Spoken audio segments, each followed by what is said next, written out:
जय श्री राम। जय गुरुदेव। रोज की तरह प्रार्थना करते हैं और सत्र को आरंभ करते हैं। प्रार्थना के लिए हाथ जोड़े, आंखें बंद कर ले। एक लंबी गहरी श्वास ले।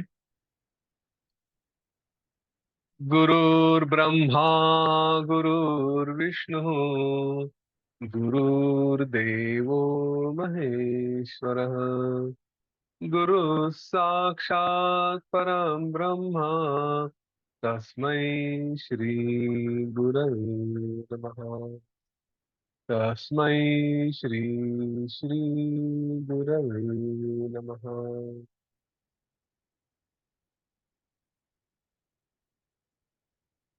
आंखें बंद ही रखें।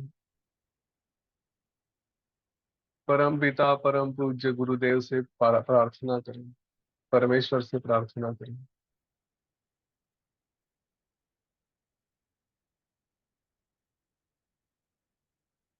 ये जीवन हम ज्ञान मार्ग पर चलाते रहें। यही एक जीवन हम जानते हैं जिसमें हम कुछ कर सकते हैं। गुरुदेव हमें वो ज्ञान दे, वो शक्ति दे, वो बुद्धि दे कि जिससे यह जीवन सफल हुआ, ऐसा कह सकते हैं।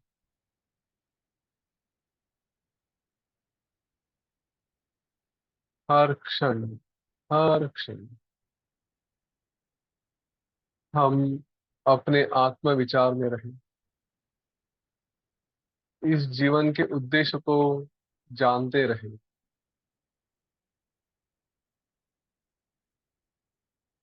भगवान श्री गणेश भी हमें बुद्धि, युक्ति दे और सारी बाधाओं को दूर करके इस मार्ग में हमारी सहायता करें।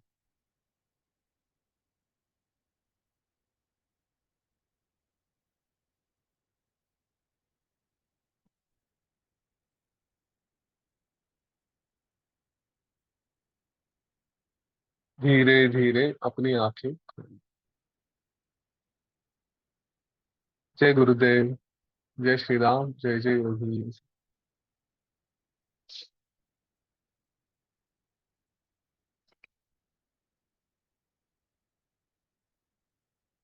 ठीक है।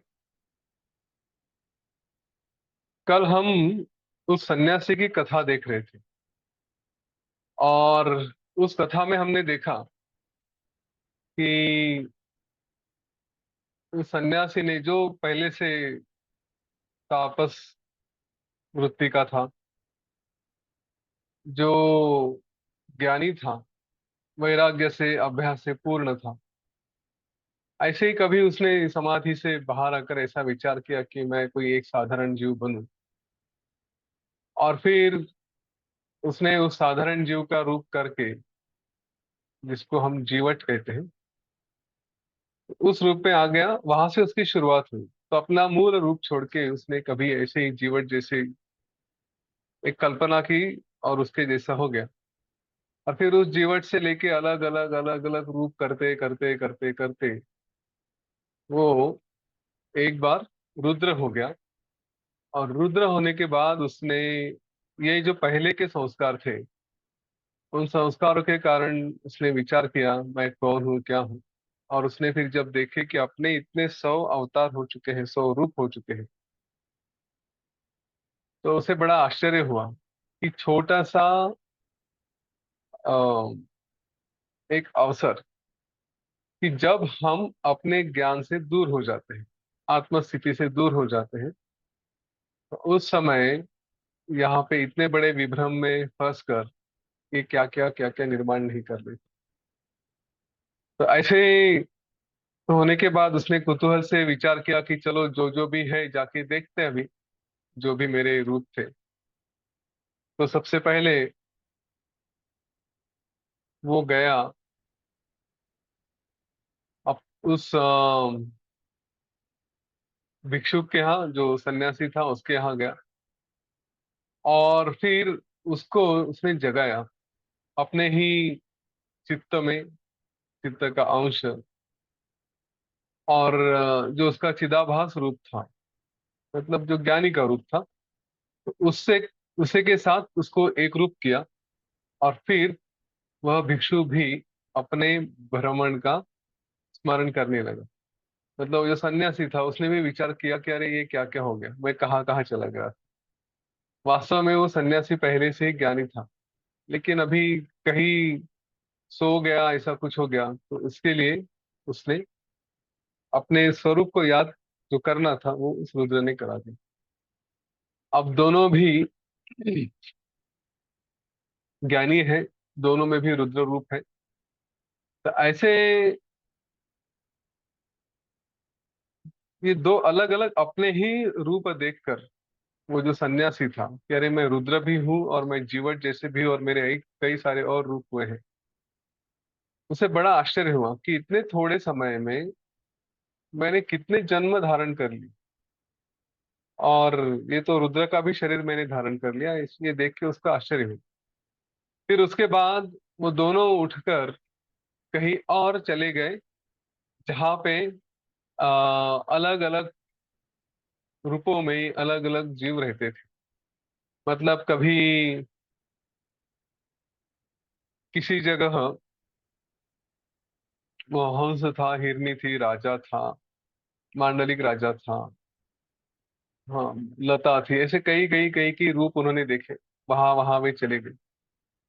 यहाँ पे योग वासिष्ठ में एक वाक्य आया है, एक शब्द आया है, और इसके लिए मुझे थोड़ी आपत्ति है। उन्होंने ऐसा कहा है कि उसके बाद वह रुद्र और भिक्षु दोनों ही उठकर चिदाकाश के एक कोने में स्थित कहीं ब्रह्मांडांतर में, मतलब किसी और ब्रह्मांड में चले गए। चिदाकाश के एक कोने में, इस शब्द से मुझे थोड़ी आपत्ति है। चिदाकाश का कोना कौन सा हो सकता है? और कोने के बाद कोना किसको कहते हैं? कि जहाँ पे कोई मर्यादा समाप्त हो जाती, कमरे का कोना है तो वहां पे जाके जगह समाप्त हो जाती। चिदाकाश का कोना मतलब उसके पीछे क्या है? तो मुझे कहीं तो लगा कि ये शब्द प्रयोग शायद गलत है। आप लोग भी ज्ञानी हो, अगर आपको लगता है कि ये गलत है तो आप समर्थन करें, अगर आपको लगता है कि नहीं ऐसा हो सकता है तो वो भी मुझे थोड़ा ज्ञान बता दे कि हाँ कैसे हो सकता है। खैर, चिदाकाश अनादि अनंत है, उसमें कहीं कोना वगैरह होने की संभावना मुझे नहीं लगती। तो इस तरह से वो किसी और ब्रह्मांड में चले गए। और फिर जैसे लीला आख्यान में हमने देखा था, वैसे ही उस ब्रह्मांड में उन्होंने प्रवेश किया।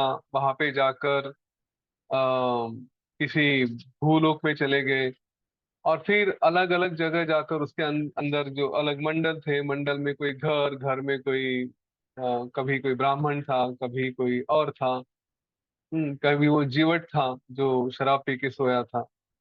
तो ऐसे सभी एक एक के पास जा जा जाकर जा जाकर उन्होंने सबको धीरे धीरे धीरे धीरे उठाया। पहले उस ब्राह्मण को उठाया, फिर उसके बाद उन्होंने एक राजा था उसको उठाया, और इस तरह से सबको उसने रुद्र बना दिया। सबके सबको रुद्र ने जाकर अपना रूप अपने ही साथ उनको मिला लिया, और सबके सब वो ज्ञानी होकर रुद्र रूप में आ गए।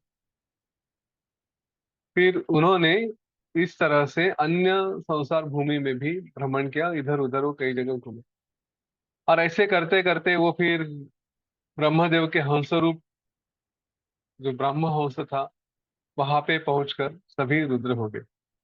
इस प्रकार रुद्र के चित्त एवं चेतन के अंश से ही ये सभी के पास जो ज्ञान था, उनके पास वैराग्य था, ये सारा ऐश्वर्य ज्ञान और वैराग्य का, इसके संपन्न होने से वो सभी के सभी मिलकर 100 रुद्र आ, हो गए, ऐसे ही दिखने लगे। अब परमेश्वर संबंधी रुद्र तो एक ही है, ज्ञान से अगर हम जाने तो एक ही रुद्र है, पर शरीर से भिन्न भिन्न है।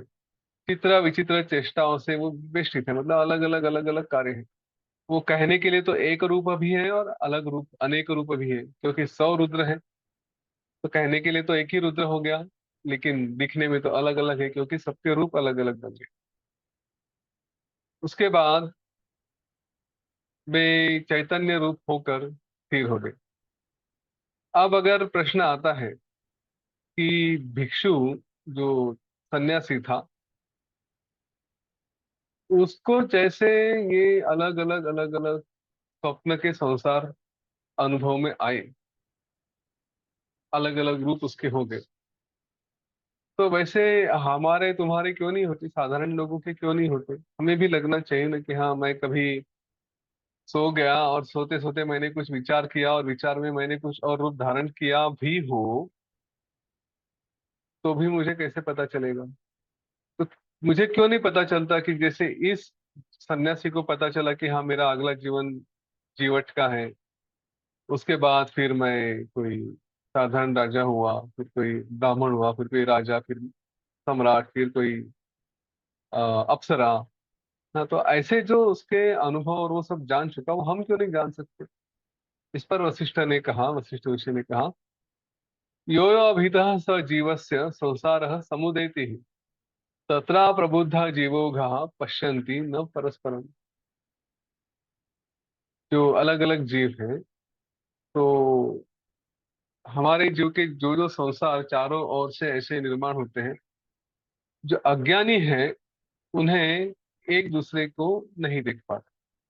तो हो सकता है कि मेरा अभी भी कोई और जन्म चल रहा है, लेकिन मैं अज्ञान में हूँ, और वो भी जन्म है, वो भी अज्ञान में है, इसलिए हम एक दूसरे को नहीं देख पा रहे।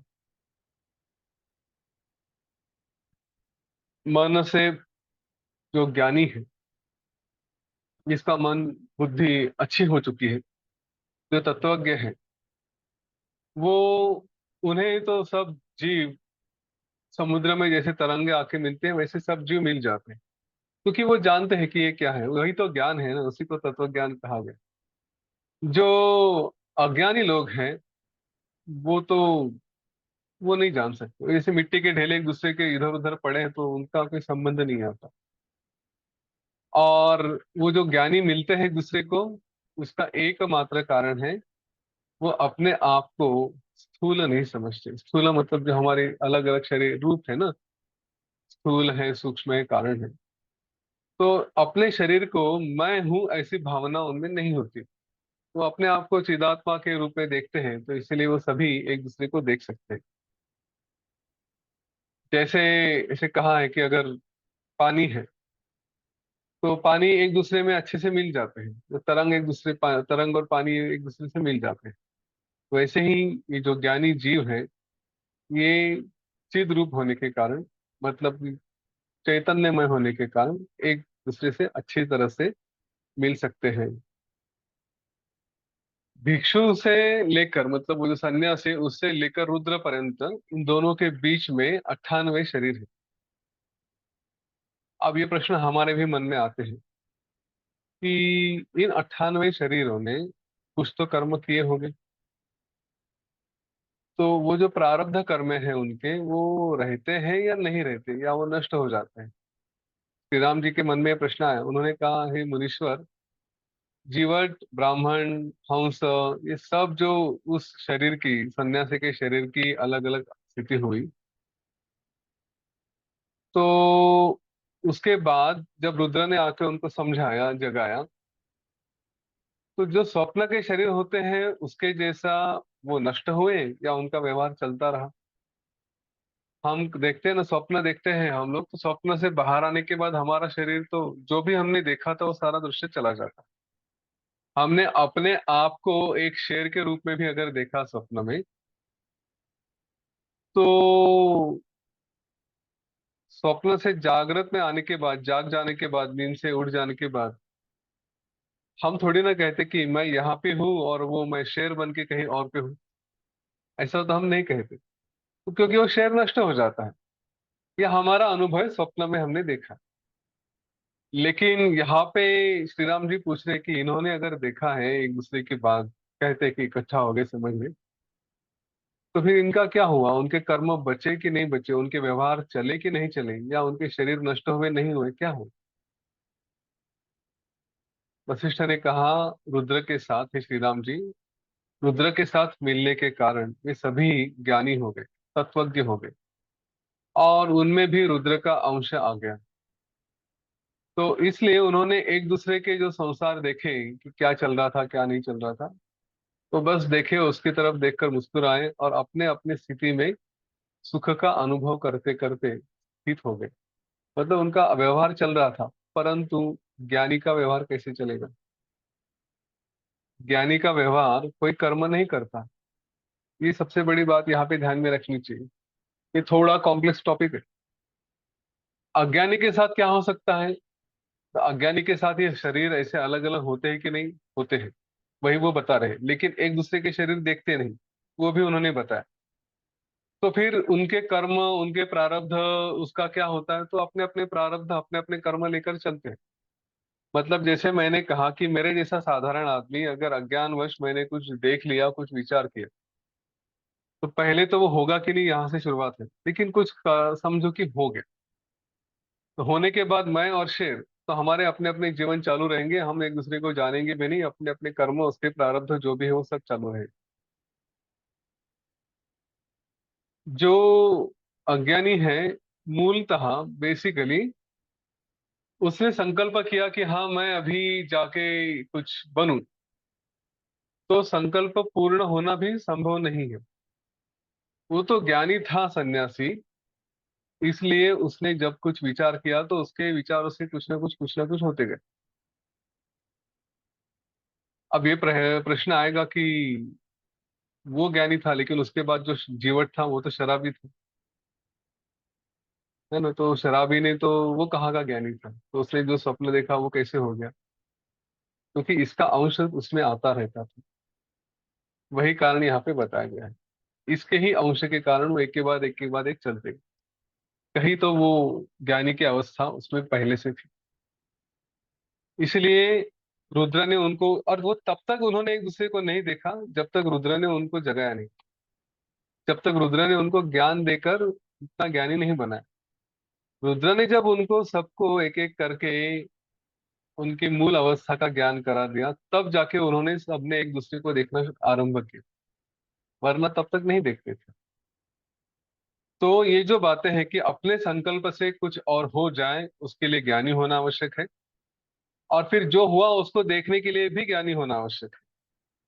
अज्ञानी तो सबसे पहले उधर ही लटक जाता है कि अपने आप ने कुछ किया तो वो होगा कि नहीं होगा, और हुआ तो भी वो एक दूसरे को नहीं देख पाएंगे। तो इसलिए हम किस अवस्था में है ये हमें ही नहीं पता। हमारे कितने अवतार हो चुके हैं, कितने अवतार एक साथ चल रहे हैं, यहाँ पे 100 रुद्र की बात की गई है।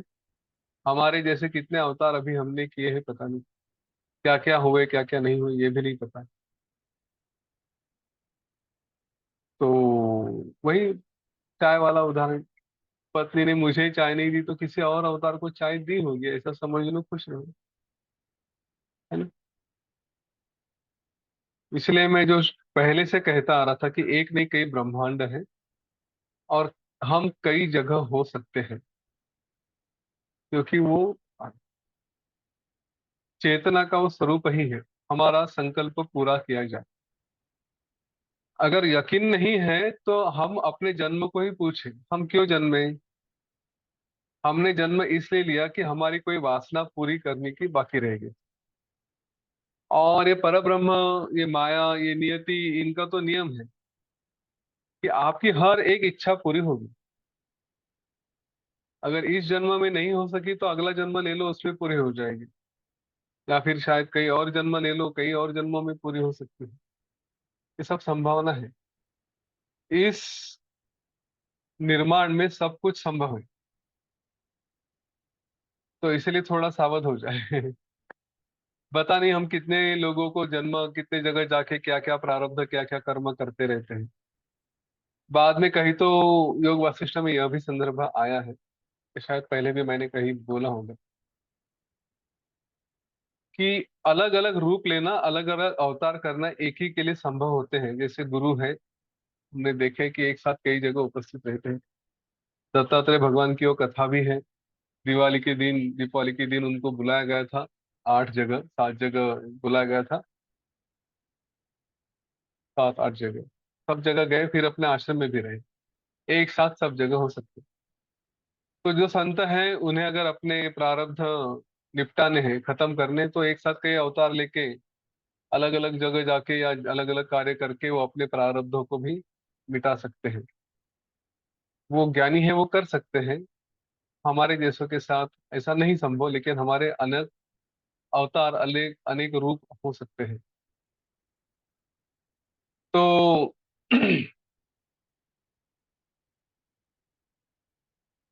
उसके बाद इस रुद्र ने अपनी माया को देखा, और फिर अपने जो अंशभूत रुद्र थे, मतलब जो बाकी 99 थे, उन सबको उनके उनकी संसार स्थिति में भेज दिया कि जाओ अपने अपनी जगह जाओ, जो करना है वो आप चलते रहो। उस समय उस रुद्र ने कहा कि हे मेरे अंशभूत रुद्र, मतलब आप सभी जो 99 हो जिनमें मेरा अंश है, तुम लोग अभी इसी समय अपने अपने स्थान में चले जाओ। वहां जाकर आपका जो भी परिवार है, जो भी आपने निर्माण किया, जो भी आपका जगत है, उसका अलग अलग प्रकार का जो भी उपभोग है, जो भोग है, उनका उपभोग लीजिए, और फिर मेरे पास फिर से लौट आना।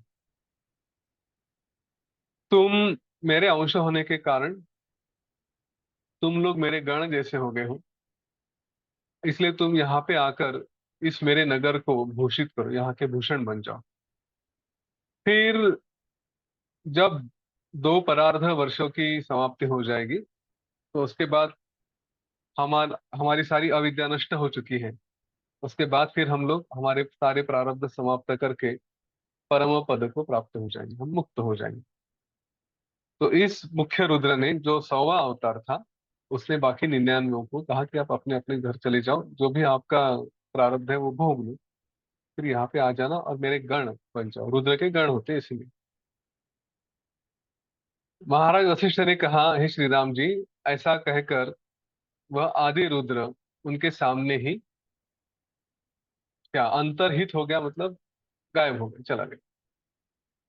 और वो जो बाकी सब रुद्र थे, वो अपने अपने संसार में जाकर वहीं पे रहने लगे। उनका भी स्वप्न जैसे जो भाव था, उसको वो प्राप्त हो गए। इस आदि रुद्र की, जो सबसे आखिरी रुद्र था, 100वां, उसके आज्ञा के बाद ये अपने अपने स्थान की ओर चले गए और अपने परिवार में रहे। फिर जब उनका देह नष्ट हो गया, तो फिर से वो रुद्र लोक प्राप्त करके बड़े बड़े गण इस तरह से हो जाएंगे, जो कभी आकाश में तारों के आकार में हम लोगों को दिखाई देते हैं। वशिष्ठ ऋषि ने कहा कि अभी तो वो चल चले गए, उसके बाद फिर वो कभी नष्ट हो जाएंगे, तो हम उनको आकाश में देख सकेंगे, वो रुद्र के गण रहे। श्री रामचंद्र जी ने कहा, भगवान, ये जीवट, ब्राह्मण, राजा, अप्सरा, ये जो एक भिक्षु के संकल्प ही थे, वो सत्य कैसे बन गए? ये तो कल्पना ही की है ना, तो कल्पना में सत्यता कैसे आ गई, कैसे क्या हो गया है कि सत्य हो गए करके? तब वशिष्ठ ऋषि कहते हैं कि ये पर ब्रह्म में, चेतना में, वासनाओं के कारण जो अज्ञान है, उसमें सब कुछ है। इसलिए वासनाओं द्वारा ये परमात्मा, ये चेतना जो जो भी दृश्य की कल्पना करती है, उस रूप से वो अपने आप को प्राप्त कर लेती है। क्योंकि वही है, एक है जो सर्वात्मक है, सबका आत्मा वही है, सब कुछ वो कर सकती है। इसलिए विचार करने से पहले विचार करें कि हम क्या विचार कर रहे हैं। मैं ये करूंगा, मैं वो करूंगा, पता नहीं हो भी जाओगे तो अलग जन्म में चले गए और एक लाइफ चालू हो गई। ये जन्म भी इसीलिए हुआ है कि हमारी कोई वासना थी जो पूरी नहीं हुई थी, उसको पूरा करने की इच्छा थी। नियति कहती है कि भाई ठीक है, तथास्तु, तुम्हारी ये इच्छा भी पूरी हो जाए, वो इच्छा भी पूरी हो जाए। तो हर इच्छा हमारी पूरी कर दी। उस जन्म में नहीं हुई तो अगले जन्म में आकर ले लो, पूरे करो। प्रॉब्लम ये है कि हर जन्म में हम नई नई इच्छाएं करते जाते हैं। हम इतना अगर समझ गए कि अरे एक वासना के कारण आज मैं हूं, या किसी और वासना के कारण यहाँ पे हूँ, तो वासना का कारण है कि जो यहाँ पे है। अब अगर और कोई वासना करेंगे तो वो पूरे हुई कि नहीं पता नहीं, लेकिन उसके कारण अगला जन्म हो जाएगा। तो इससे चक्र से छूटना है तो अभी वासना रहित हो जाओ। इसलिए मुक्ति की परिभाषा इस एक शब्द के ही की है, वासना रहित, ड्रॉप ऑल डिजायर्स। अब वशिष्ठ ऋषि श्री राम जी से कहते हैं कि ये जो सारे स्वप्न के संकल्प हैं, उनको अगर देखना है एक साथ, अगर सबको देखना है तो उसका क्या उपाय हो सकता है। तब वशिष्ठ ऋषि कहते हैं कि उसका उपाय मैं आपको बताता हूँ। उत्तम अभ्यास और योग, इनके बिना इनको एक साथ नहीं देखा जा सकता, इनका अवलोकन नहीं मिल सकता। अगर हमें भी देखना है कि हमारे कितने कितने जन्म हो चुके हैं, हम कहाँ कहाँ पे हैं, यदि है तो उत्तम अभ्यास और योग करके अपने आप को उस अवस्था में लेके जाए कि जिससे हम सब कुछ देख सके। हरि हर, ये सारे ईश्वरों को, इन्हें तो अभ्यास के बिना भी ये फल प्राप्त है। ये जो संकल्पित अर्थ की प्राप्ति में, मतलब जो मैंने संकल्प किया वो मुझे देखना है, प्राप्त करना है, तो उसके लिए अभ्यास और योग ये उपाय बताया गया है। वह चित्त की एकाग्रता के द्वारा ही संभव हो सकता है। अगर हमारा चित्त एकाग्र रहा, शांत रहा, तो फिर यह उपाय पॉसिबल है। अगर एकाग्रता नहीं रही तो फिर ये चित्त अनेक बातों में फंस जाएगा, है ना। कभी विचार ये करेगा, कभी वो विचार करेगा, तो अनेक अर्थों में वो आसक्त होगा, अटैच होगा, और फिर वो एक को भी प्राप्त नहीं कर सकता। स्टूडेंट्स के लिए विशेष करके इस बात को ध्यान में रखने जैसी है। मेरे पास कई स्टूडेंट्स आते हैं शेयर मार्केट सीखने के लिए, उनको मैं नहीं बोल देता, क्योंकि अगर आपको पढ़ाई करनी है, चाहे इंजीनियरिंग करनी है, चाहे एंट्रेंस एग्जाम देनी है, चाहे यूपीएससी करनी है, और दिमाग में और कोई बात चलती रही, तो नहीं हो सकेगा। आप ये भी नहीं कर पाएंगे, वो भी नहीं कर पाएंगे। इसीलिए एक तत्व अभ्यास, एकाग्रता, चित्त को एक जगह बांध के रखना, ये बड़ी आवश्यक बात है। ये इसको अध्यात्म में बहुत महत्व दिया गया। तो जो विद्यार्थी वो विशेष करके इस बात को ध्यान दे कि मुझे बस एक ही इस पे जुड़े रहना है, तब कहीं जाके उसमें सिद्धि होगी, तब जाके उसमें सब कुछ प्राप्त हो सकता है। नहीं तो फिर कुछ नहीं, फिर ये असत्य संकल्प हो, उसमें कुछ नहीं मिल सकता। अभीष्ट कार्य जो उसको साध्य करना है वो एकनिष्ठ पुरुष को ही प्राप्त होते हैं, अन्य को नहीं। दक्षिण दिशा की ओर जा रहा कौन सा पुरुष उत्तर दिशा को प्राप्त कर सकता है? नहीं कर सकता।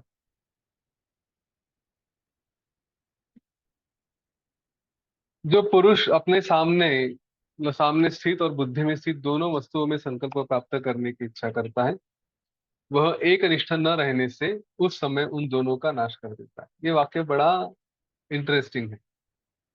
बुद्धि में एक है और सामने कुछ अलग है, और दोनों को प्राप्त करना है। मतलब कि सामने किताब पड़ी है और दिमाग में आईपीएल की मैच चल रही है, तो दोनों नहीं मिलेंगी।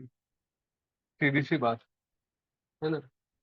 इसी एक निष्ठा के कारण, क्योंकि वो जो सन्यासी था, वो उसने ज्ञान का, वैराग्य का अभ्यास किया था, एक निष्ठ था, और इसीलिए उसने रुद्र की जैसा रुद्र रूप प्राप्त कर लिया, क्योंकि उसकी स्थिति भी बाद में फिर रुद्र की जैसी ही हो गई थी। इसमें एक बात और कही है, अगर बाद में आएगी तो आएगी, मैं अभी बता देता। ये क्यों हो सका, शायद कल भी मैंने बताया था, ये क्यों हो सका। ये इसलिए हो सका क्योंकि उसने कभी तो ज्ञान का अभ्यास किया था, सन्यासी था। तो ये अभ्यास, शायद मैंने कल कहा था, ये आज नहीं तो कल, कल नहीं तो परसों, कभी ना कभी, कभी ना कभी ये काम में आता ही है। एक लंबे समय तक किसी बात का अभ्यास किया तो वो अचानक से मन में उठ जाती। इसीलिए अच्छी बातों का लंबे समय तक अभ्यास करते रहना आवश्यक है। साथ साथ जो गलत बातें हैं उनसे अपने आप को दूर रखे, उनका अभ्यास न होने दे। नहीं तो उनके इंप्रेशंस बार बार बार बार पड़ते रहेंगे, जो गलत बातें हैं उनके, कभी ना कभी वो संस्कार बाहर आ जाते हैं। यहाँ पे शायद रिलेवेंट नहीं होगा, लेकिन फिर भी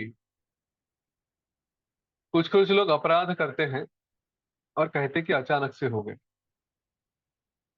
मेरी इच्छा नहीं थी ऐसा मैं कुछ करूं करके, लेकिन अचानक से मेरे हाथ से कुछ हो गया। वास्तव में देखा जाए तो उन्होंने मन ही मन में ऐसा अपराध करने का विचार कई बार किया होगा।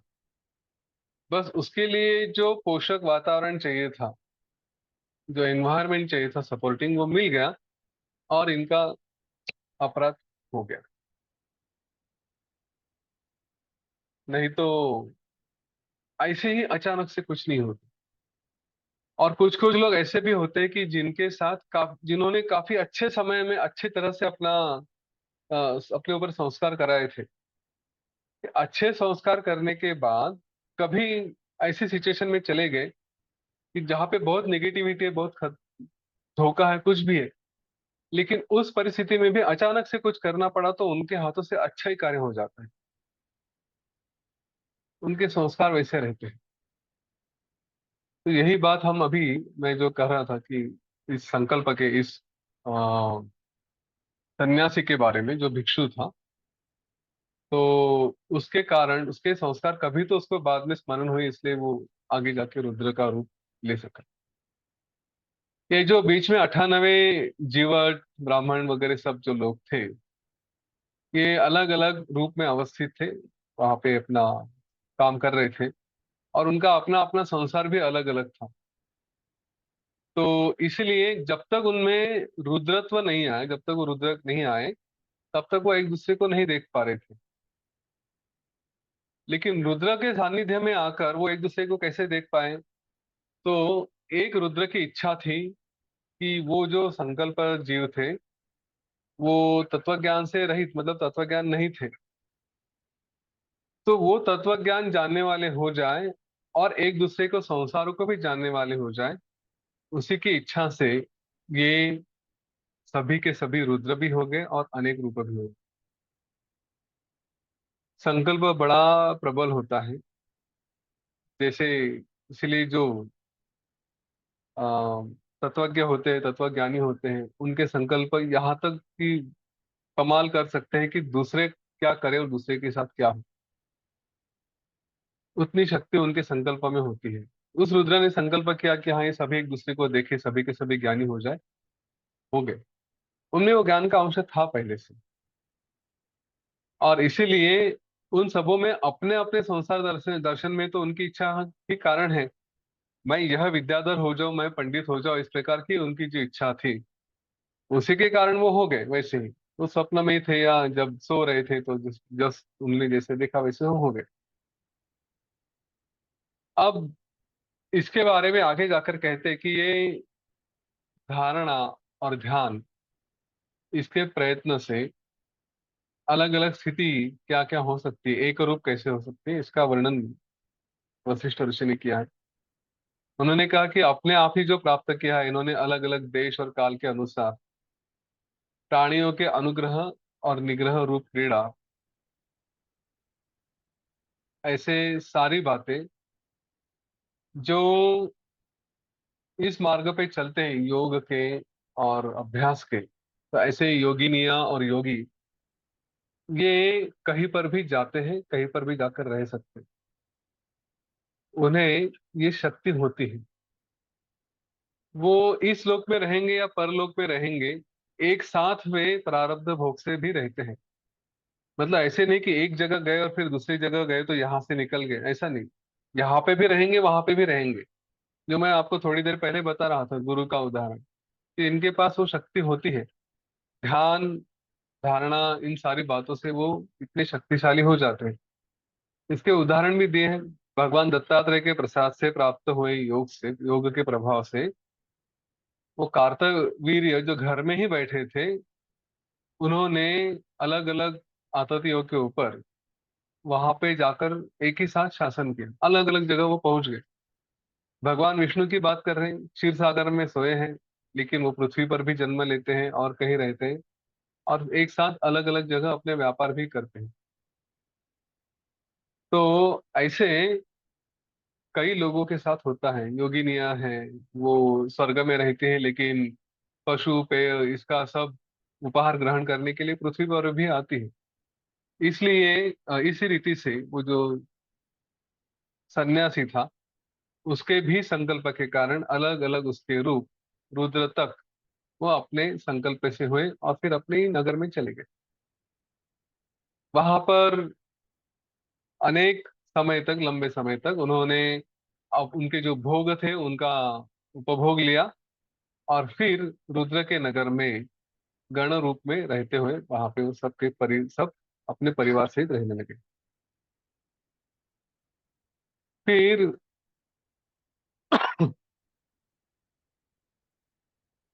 इन भिक्षु के उदाहरण से ये बताते हैं कि हे श्री राम जी, जैसे उस भिक्षु के या उस सन्यासी के अलग अलग जीवन हुए न, वैसे ही जो पहले तो एकदम परमात्मा था, लेकिन हमारे जैसे भी लोग जो परमात्मा से ही हैं, लेकिन अपने आप को अलग अलग समझते हैं, इस शरीर में मर्यादित कर देते हैं, और ऐसे ही अनेक जीवन जीवन जीते जीते जीते जीते हम मोक्ष पर्यंत दुखी रहते हैं। ये कथा आपको वही बताती है। सभी जीव पूर्ण स्वरूप से परमात्मा के प्रसन्न स्वरूप ही है। केवल वो, क्या नाम है उसका, वो सन्यासी नहीं, सभी लोग ऐसे ही हैं, सभी जीव ऐसे ही हैं। बस वो एक मोह से दूसरे मोह में चले जाते हैं, और इसीलिए वो फंसते जाते हैं। यही अनुभव हम लेते हैं। परमात्मा से अलग हुआ यह जीव एक बार स्वप्न देख लेता है, कोई दृढ़ स्वप्न देख लेता है, और केवल स्वप्न ही देखता है ऐसी बात नहीं है।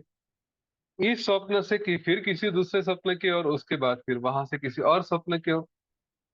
जैसे पत्थर से पर्वत से कोई पत्थर का टुकड़ा नीचे गिरता है और गिरते गिरते गिरते गिरते नीचे ही जाता है, वैसे ही इस जीव का यह हाल है तो परमात्मा स्वरूप, लेकिन एक बार जीव बन गया तो चला, एक के बाद एक के बाद एक ब्रह्मांड के अंदर, दूसरा दूसरे के अंदर, तीसरा तीसरे के अंदर, कितनी लंबी परंपरा है पता नहीं। अज्ञान के कारण ये ऐसे ही एक स्वप्न से दूसरे स्वप्न में गिर रहा जीव, ये जो असत्य जगत है, इसको भी सत्य करके देखता है।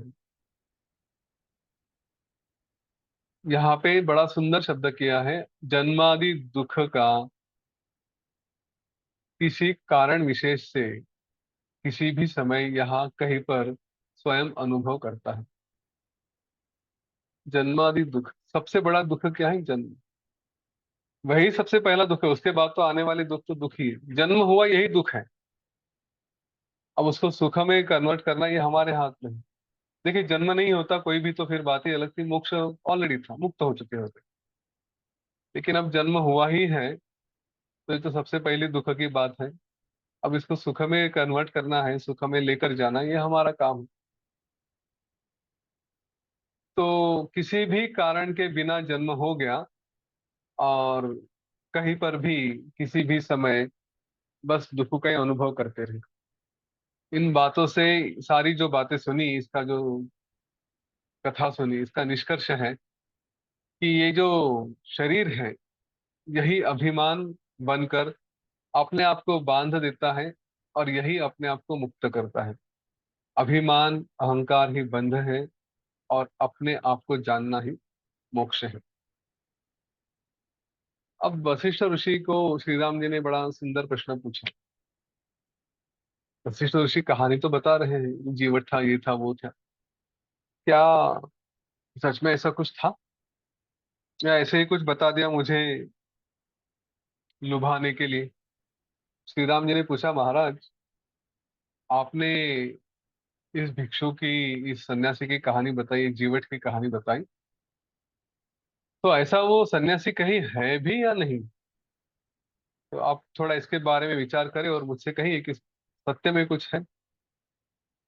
अब वशिष्ठ ऋषि ने कहा कि अगर भीतर से मैं योग से विचार करके आपको बताऊंगा, तो उसके लिए समय लगेगा। उसको ढूंढने में, अपने आप में विचार करने में योग से देर हो जाएगी।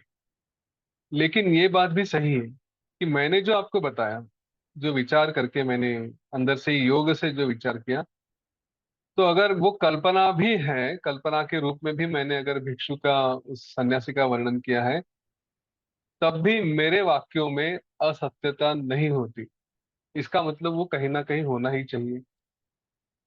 तो इसीलिए उन्होंने कहा है, श्री राम जी, आज रात में मैं समाधि में बैठकर ये त्रिलोकी जगत का निरीक्षण करता हूँ, और फिर कल सुबह मैं आपको बताऊंगा कि ऐसा कोई भिक्षुक है या नहीं। होना तो चाहिए, क्योंकि वशिष्ठ ऋषि कहेंगे और वो नहीं होगा, ऐसा होगा नहीं।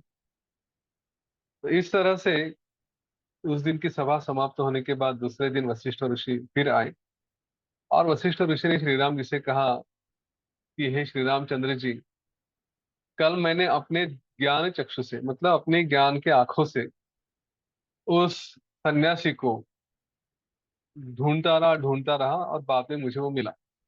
चिरकाल तक ढूंढना पड़ा। मैं सातों द्वीपों में, पर्वतों में, इस काफी जगह मैंने घूमा, समुद्र में गया, सब जगह गया, और फिर मैंने मन से विचार किया। तो एक कहीं पे जगह जाकर, किसी एक जगह जाकर, वहां पे एक जीन नाम का जनपद है, मतलब बस्ती है, एरिया है। उसमें विहार नाम का एक स्थान है जहाँ पे काफी लोग रहते हैं।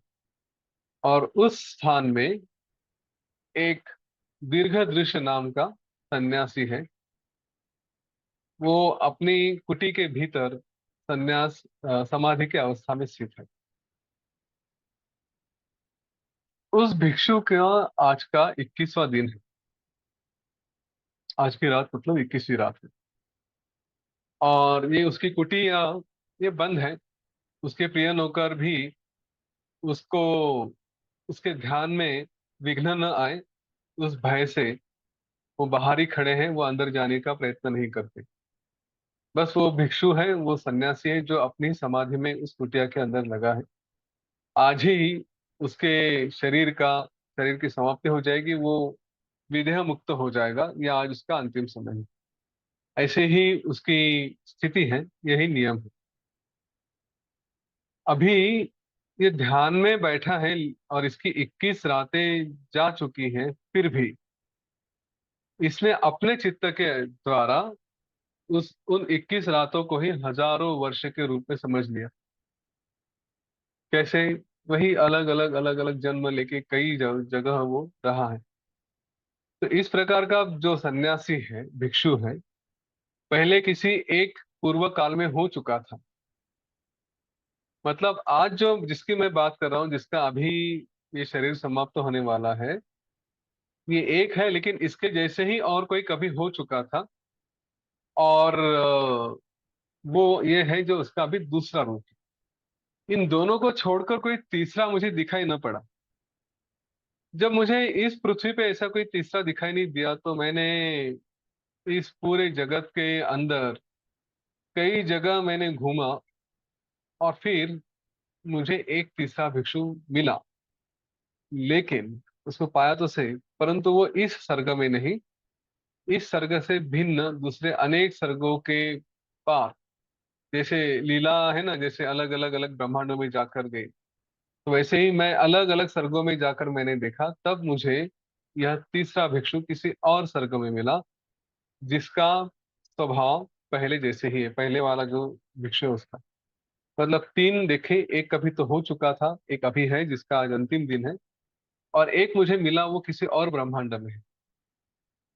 यहाँ पे भी वही बात कही है, चैतन्य आकाश के एक कोने में लीन, एक किसी कोने में जो ब्रह्मांड है, वहां पर वो भिक्षु है।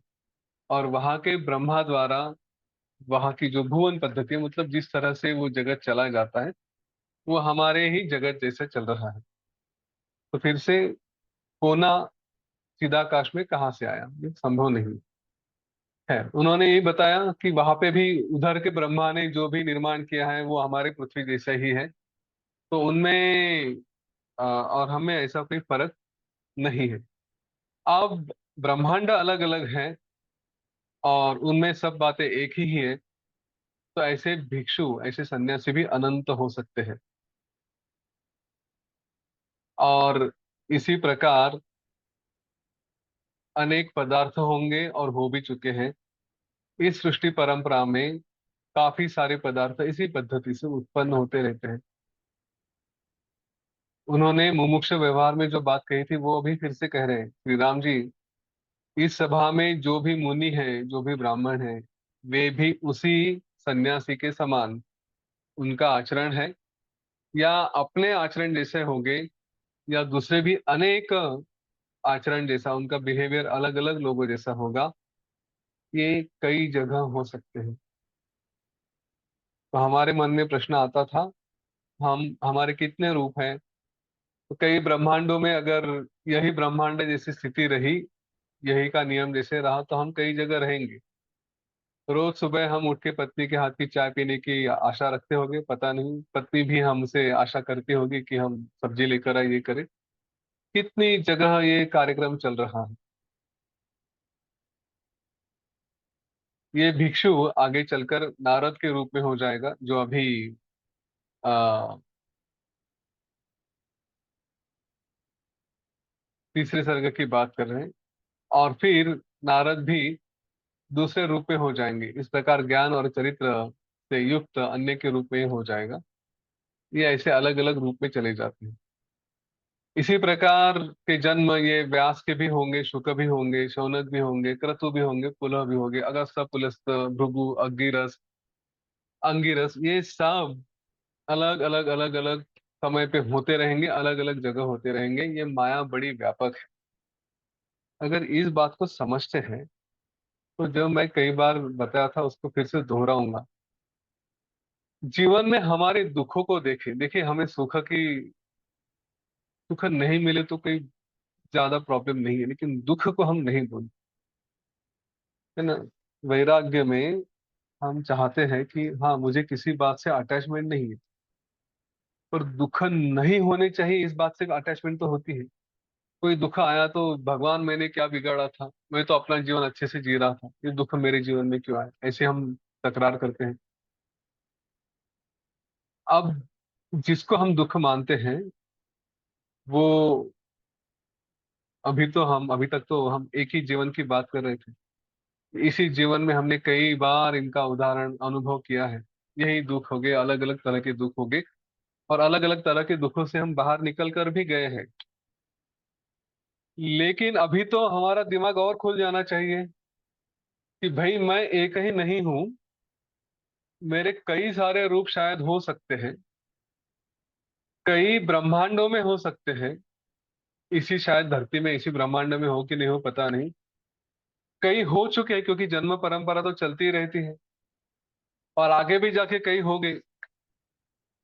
अच्छा, इन सभी जगह क्या दुख नहीं होगा, ऐसा है? तो कौन से दुख के बारे में रोते रहे? इस अस्तित्व के बारे में, या कोई फलाने ब्रह्मांड में कुछ और हो रहा है? इस जन्म में चाय की इच्छा है, फलाने ब्रह्मांड में कॉफी की इच्छा है, फिर किसी और में सुबह सुबह शरबत चाहिए, कहीं पे जलेबी चाहिए, समोसा चाहिए, पोहा चाहिए। तो किस किस के लिए रोते रहे अगर नहीं मिला तो?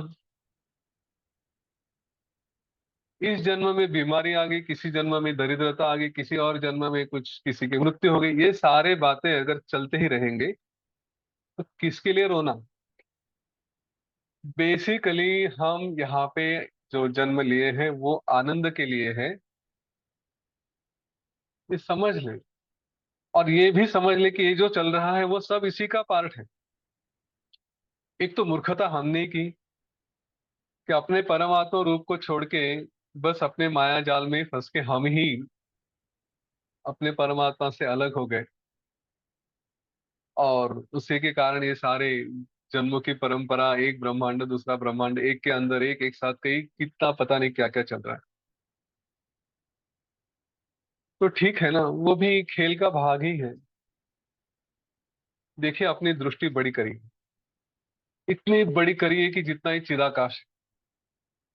यहाँ पे जो जो सब हो रहा है, और केवल हमारे साथ नहीं हो रहा है, कई लोगों के साथ हो रहा है। जरा देखिए, आंखें बंद करके देखिए कि क्या क्या कहाँ कहाँ हो सकता है, क्या क्या हो रहा है। जो जो आप इमेजिन करेंगे वो सब होता है, और जो सब होता है वो नॉर्मल है, उसको क्यों चैलेंज करें?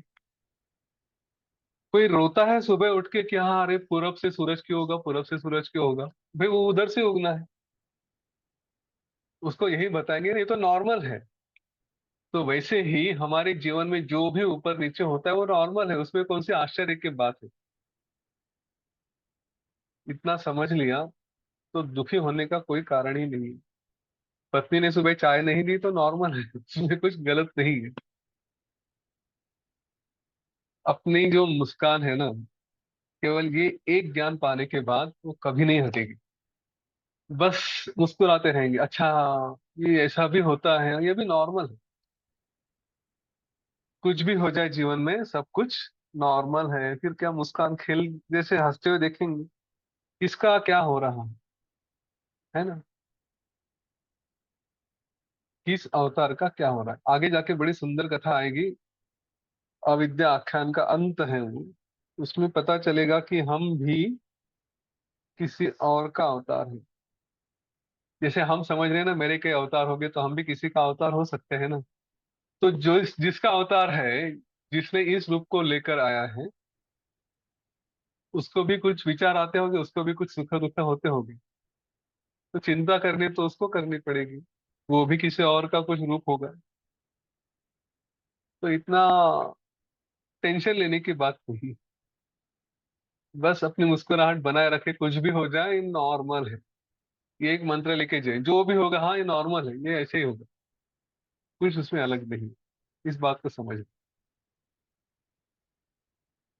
चलिए थोड़ा 7-8 मिनट है तो ऐसे ही विचार कर लेते हैं अपने आप को ही ये थोड़ा।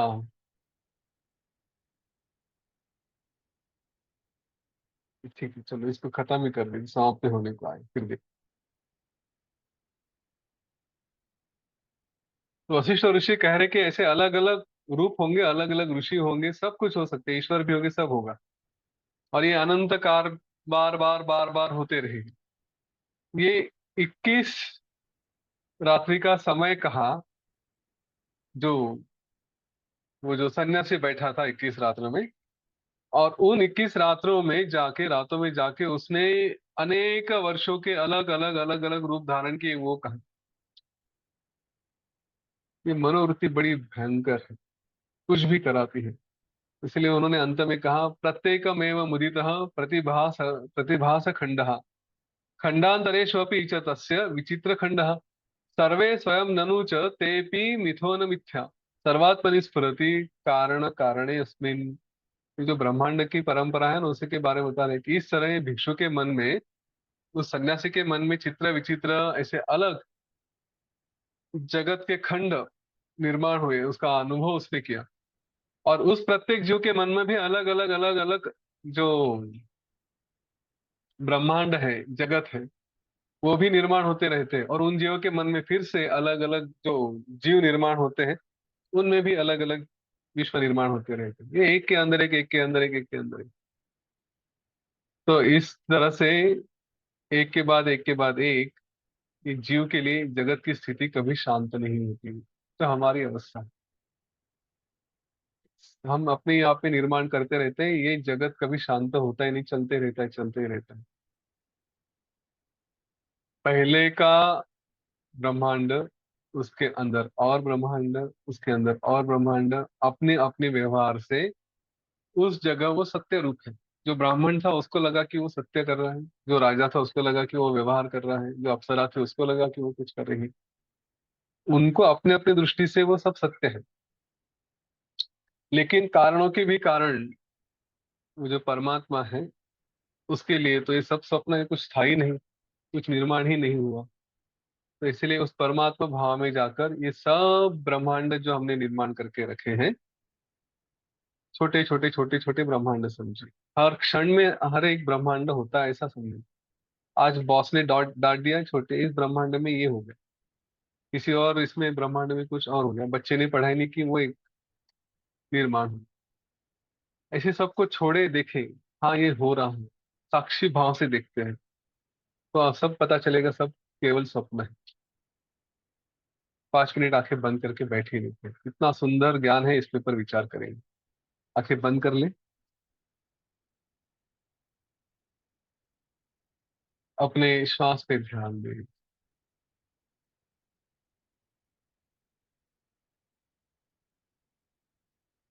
शांति से बैठे रहें।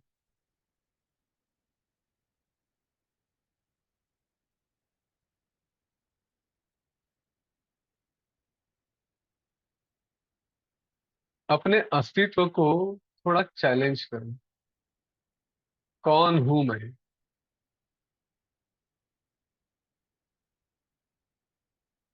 जो हूं वो एक ही हूँ। जो हूं वो शुरू से हूँ, या मेरे पहले भी कोई था या है जो मुझे देख रहा है। शायद देख भी नहीं रहा, लेकिन मुझे निर्माण करके छोड़ दिया।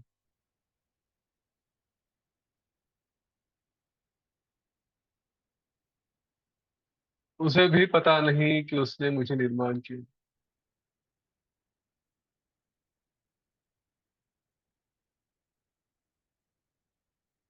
मेरा निर्माण क्यों हूँ?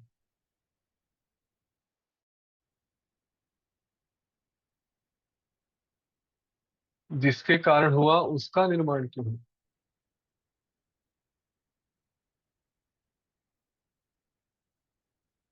क्या वो और मैं एक ही हूँ?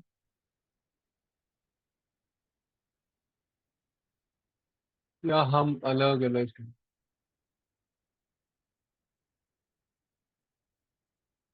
क्या हम एक ही ब्रह्मांड में हैं? ऐसे कितने ब्रह्मांड है और ऐसे कितने मैं हूँ? हर जगह मैं हूँ।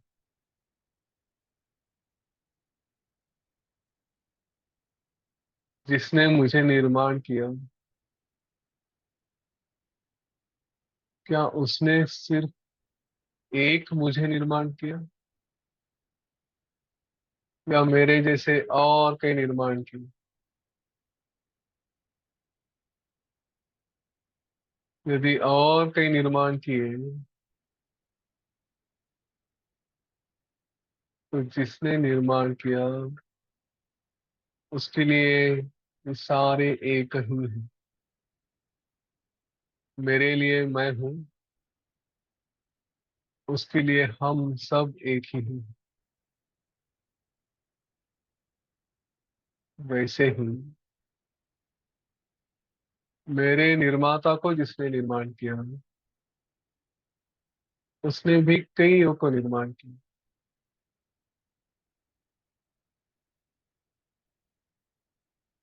तो निर्माण के कारण, उनका कारण जो भी है, कि जिसका कोई कारण नहीं, उस पहले वाले के लिए ये सारे ब्रह्मांड, सारे निर्माण, सारे व्यक्ति, वस्तु, सब कुछ एक ही है।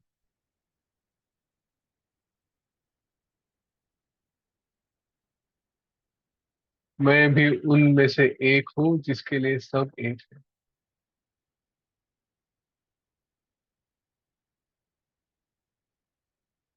मैं ही वो कारणों का कारण हूँ। मेरे से अलग कुछ भी नहीं।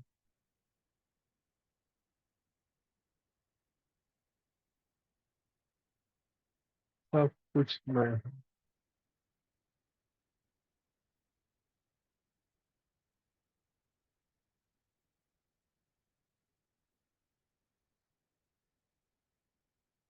सब कुछ मैं ही हूँ। मुझसे भिन्न कुछ नहीं।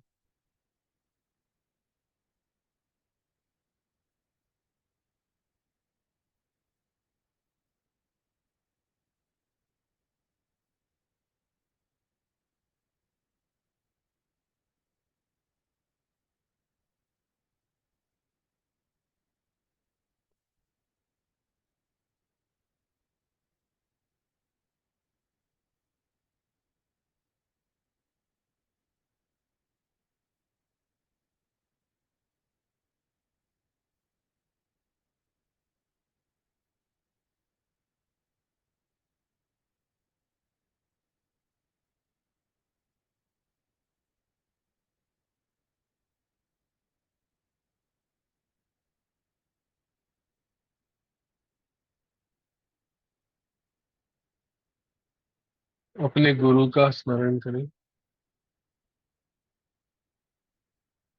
ओम गुरुवे नमः।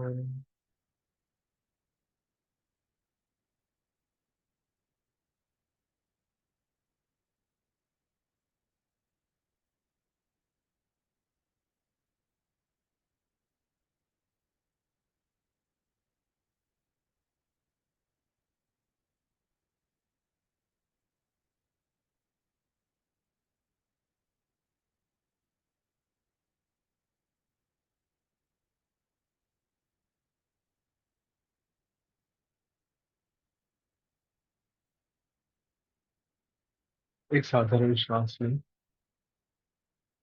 और छोड़ें। और एक श्वास लें और छोड़ें। शरीर के प्रति सचेत हो जाए। वातावरण के प्रति सचेत हो जाए। धीरे धीरे अपनी आंखें खोलें।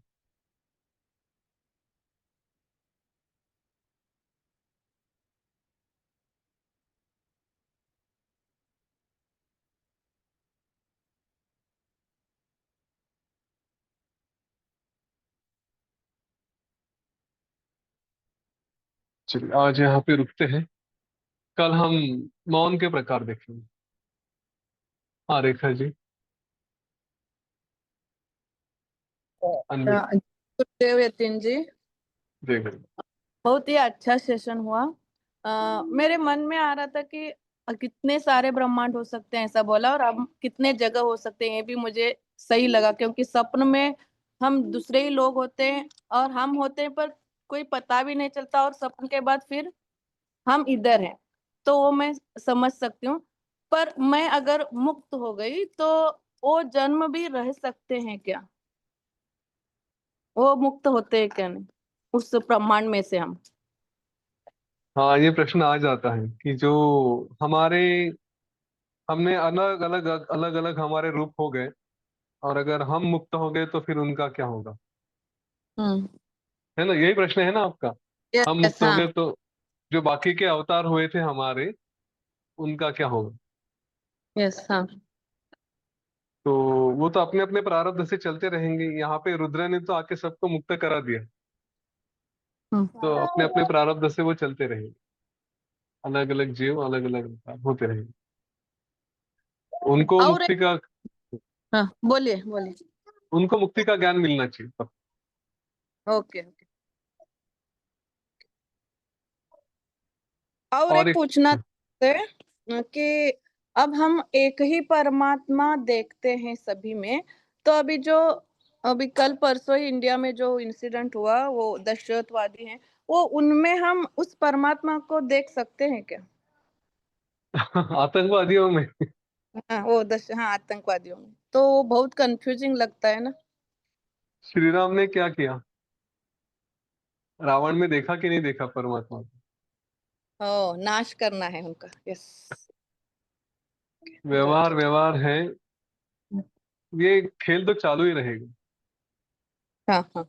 राक्षस तो आते ही रहेंगे, देवताओं को भी रूप लेना ही है। सभी में परमात्मा है, पर खेल तो खेल है, खेलने की जैसे खेल ही रहेंगे। ओके। ठीक है। बहुत अच्छा हुआ सेशन। और हाँ, कुछ क्वेश्चन आएंगे तो फिर पूछ लेंगे। ओके, हाँ हाँ, थैंक। ठीक है, ठीक है। जय गुरु।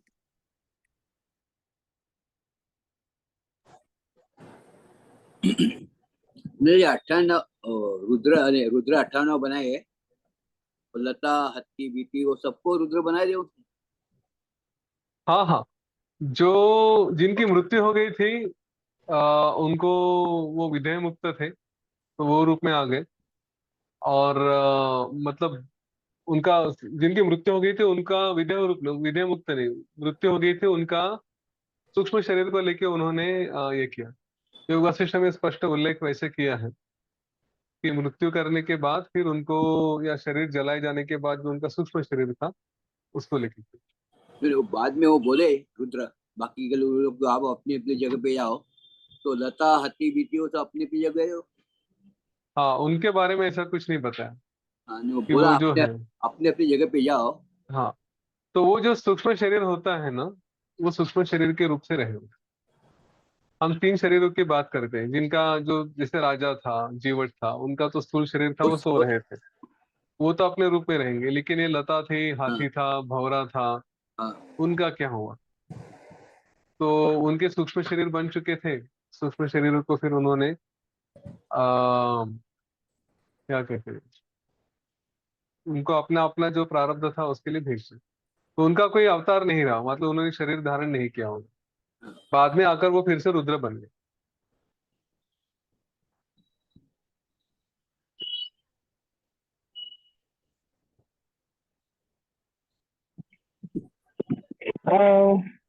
जय श्री राम। जैसे यतीन सर, क्या आप मुझे बता सकते हो कि अगर प्रभु श्री राम ने जैसे मेडिटेशन किए, रात में ध्यान किया और उन्होंने देखा कि वो उनको मिल गए, तो क्या योग वशिष्ठ ने जितनी भी कथाएं बताए हैं वो हम भी महसूस कर सकते हैं ऐसे मेडिटेशन से? वशिष्ठ ऋषि ने ध्यान करके देखा उस सन्यासी को, श्री राम जी ने। श्री राम जी ने लीला। वशिष्ठ ऋषि ने देखा, क्योंकि श्री राम जी ने पूछा ना कि आपने जो कहा वो सच में है कि नहीं। तब वशिष्ठ ऋषि ने कहा कि हाँ, मैं देख के बताता हूँ। तो ध्यान करके अलग अलग ब्रह्मांडों में सब जगह जाके उन्होंने इन तीन लोगों को देखा। तो आपका क्वेश्चन क्या था उसके बाद? मेरा क्वेश्चन ये है कि जैसे वशिष्ठ ऋषि ने या फिर प्रभु श्री राम भी इतनी सारी कथाएं सुन रहे हैं, तो क्या हम वही कथाएं वो मेडिटेशन हम देख सकते हैं? मीन्स ऐसे ध्यान में जाके? हम ध्यान में जाके ऐसे अपने अवतारों को देख सकते हैं, ऐसा पूछ रहे हैं? हाँ, अपने अवतार को या फिर जो कथाएं आप बता रहे हो वो कथाएं भी हम देख सकते हैं? अच्छा, मतलब कथा के पात्र हम जाकर देख सकते हैं? हाँ, क्यों नहीं देख सकते। उतने योग्य हो जाएंगे तो जरूर देख सकते हैं। वशिष्ठ ऋषि जैसे बनना पड़ेगा हमें, उतने तत्वज्ञ, तो सब हाँ, कुछ देख सकते हाँ। हैं। संभव है, बनाने के लिए है तो देख सकते हैं। लेकिन हो सकता है ना मेडिटेशन में भी हम अपने कुछ एक एक पिछले जन्म का भी देख सकते हैं ना? एक जन्म हाँ, तो देख, वो अगला है। अगला जन्म, लेकिन पिछला जन्म तो देख सकते हैं। वो तो अपना इटर्निटी प्रोसेस भी है ना, वो कराते हैं, तो हमको दिखा दे। लेकिन मुझे तो बहुत अच्छा अनुभव आया कि मैंने मेरा पिछला जन्म देखा। अच्छा, तो और तो कुछ ऐसे दे सकते हैं किसी के और अपने? आपकी आवाज थोड़ी ठीक से नहीं आ रही हो, स्पष्ट नहीं हो रहा है। अच्छा, हाँ ठीक। अभी आ रही है, अभी आ रही है। आवाज है लेकिन वो कुछ डिस्टरबेंस बहुत है उसमें। ओके, अभी आ रही है। हाँ हाँ। अ, तो मैं ये बोल रही थी कि अगर हम अपना या फिर किसी और का भी पिछला जन्म देख सकते हैं? हाँ, मैं बोला ना, वो ज्ञान में जाएंगे तो सब कुछ संभव है उस अच्छा, अवस्था में। हम्म। ठीक है। जब वशिष्ठ ऋषि ने ही बताया ना कि आपका श्री राम जी, आपका पिछला जन्म क्या था, ये था वो था, सब बातें अगले जन्म के बारे में भी बताया। उनके लिए काल, जो ज्ञानी है उसके लिए काल और देश कुछ नहीं रहता, सब कुछ एक साथ उनके सामने रहता हाँ, सही है। है। Thank you. Thank you. Rekha ji का प्रश्न था कुछ तो, संग से भी जन्म का उद्धार होता है? हाँ, होता है। स्वप्न अवस्था से हम कैसे मुक्त हो सकते हैं? स्वप्न अवस्था से हम कैसे मुक्त हो सकते हैं? स्वप्न तो आते हैं ना, तो जो स्वप्न में चले गए उनको कैसे मुक्त होना है, वो फिर बात की बात है। हम मुक्त हो जाए फिर उनको देखेंगे अगर करना है कि नहीं। धारणा करके देश देख सकते हैं क्या? हाँ, धारणा से हम सब कुछ देख सकते हैं। पर वो ये सारी बातें हैं ना, आ, यहाँ पे पूछने का मतलब नहीं, अभी तो हम बहुत दूर हैं वहां तक जाने के लिए, है ना। मैंने बोल भी दिया धारणा करेंगे, ये करेंगे, तो हमारा उद्देश्य वो सब देखना वगैरह नहीं है। बार बार वशिष्ठ ऋषि ने कहा है, इन सिद्धियों के पीछे मत लगो, ज्ञान मार्ग पे चलते रहो, अपने आप सब कुछ आ जाता है। फिर ये प्रश्न भी नहीं रहेंगे, फिर आपको सेशंस अटेंड करने की भी जरूरत नहीं रहेगी, आप अपने दुनिया में मस्त रहेंगे, दूसरों को ज्ञान देते रहेंगे। ठीक है। और चलिए, और कुछ प्रश्न है किसी का?